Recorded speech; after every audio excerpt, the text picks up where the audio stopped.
my pan, I have a half a cup of canola oil heating up. I'm going to quickly fry 18 corn tortillas, and I'm just going to fry them a few seconds on each side. I just want to make them more pliable.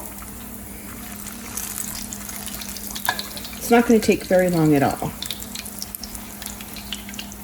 They're starting to kind of bubble, but they're still really pliable.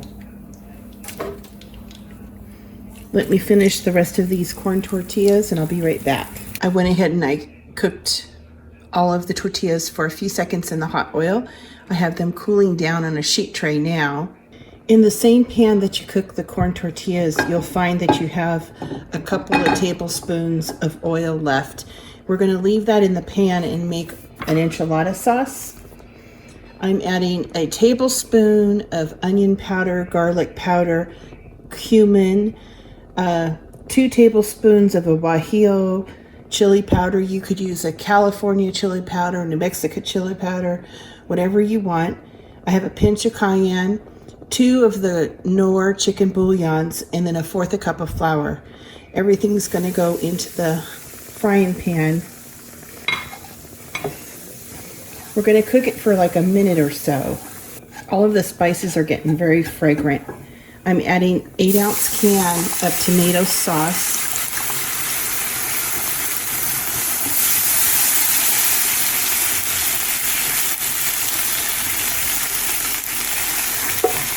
And 4 cups of a chicken broth.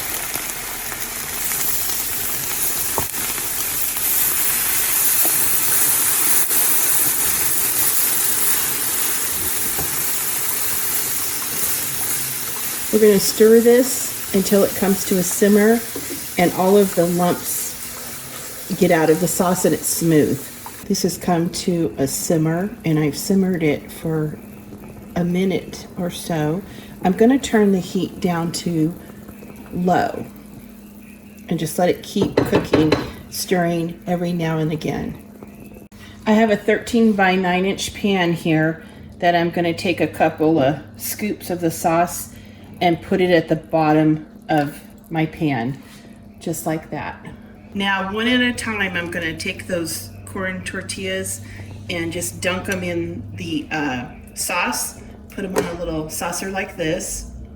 Now I'm going to take a couple tablespoons of shredded cheese and then just roll up the tortilla and place it in my 13 by 9 inch pan.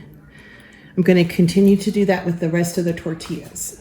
I finished rolling up all of the enchiladas and I stacked them too high. Now I'm taking, and I did put a couple handfuls of cheese on top.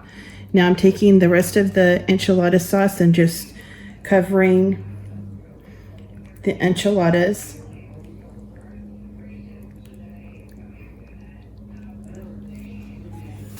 Cover with foil.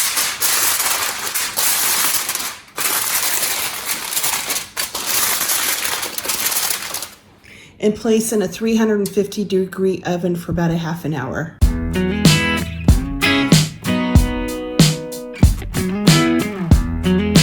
I have a big heavy bottom pan and I put 1/4 cup of canola oil in there and it's heating up.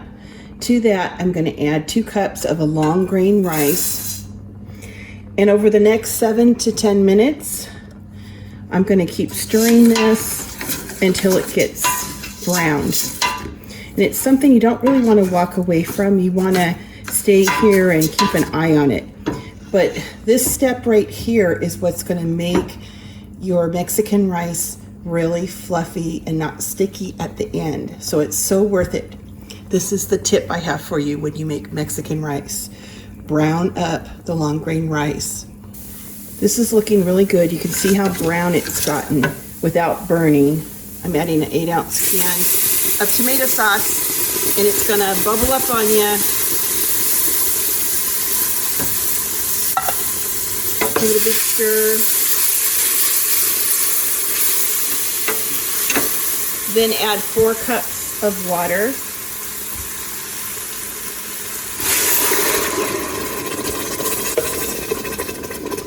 I'm adding 1 chicken knorr bouillon cube. I'm also adding 2 tablespoons of this knorr, how do you say it? Caldo con sabor de pollo. I don't know if I said that right. I apologize if I didn't. But 2 tablespoons of this. And this is a real critical ingredient that gives it that authentic flavor, I do believe. It comes like in a powder. You can find it at Walmart. So we're going to add a couple tablespoons of that. Give it a stir, bring it up to a boil. Now that this is boiling, I'm going to put the top on it, reduce the heat to low, and time it for 20 minutes. No peeking. And then after this is cooked, and you turn off the heat, let it sit for 10 or 15 minutes. And you're going to be pleasantly surprised. Fluff up your rice and give it a serve. Check it out. Beautiful, beautiful.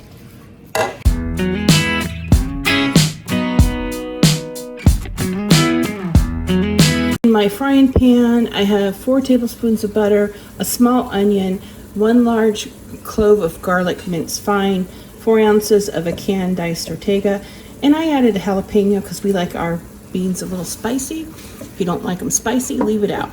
Now I'm cooking this on a medium low to a low. I want these onions to get nice and soft. I'm adding salt to taste.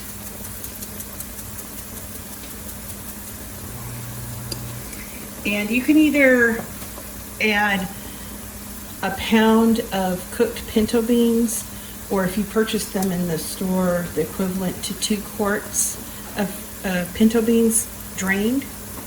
I added the cooked beans, and now I'm just using a potato masher to mash them.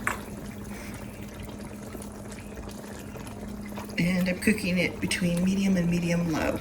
The beans are all smashed, and I'm going to continue cooking them while the rice cooks and the enchiladas bake in the oven. Here's the cheese enchiladas, and we stacked them, so we'll just cut them into squares. And then the Mexican rice, nice and fluffy. Yay, yay. Here's what the beans looked like. Delish. Let's get our plates together. Here's our plate, cheese enchilada. Topped it with some Mexican crema and cotija cheese. Mexican rice, the beans. I sprinkled on a little extra cheese on those. And Ken made some guacamole. It looks delish.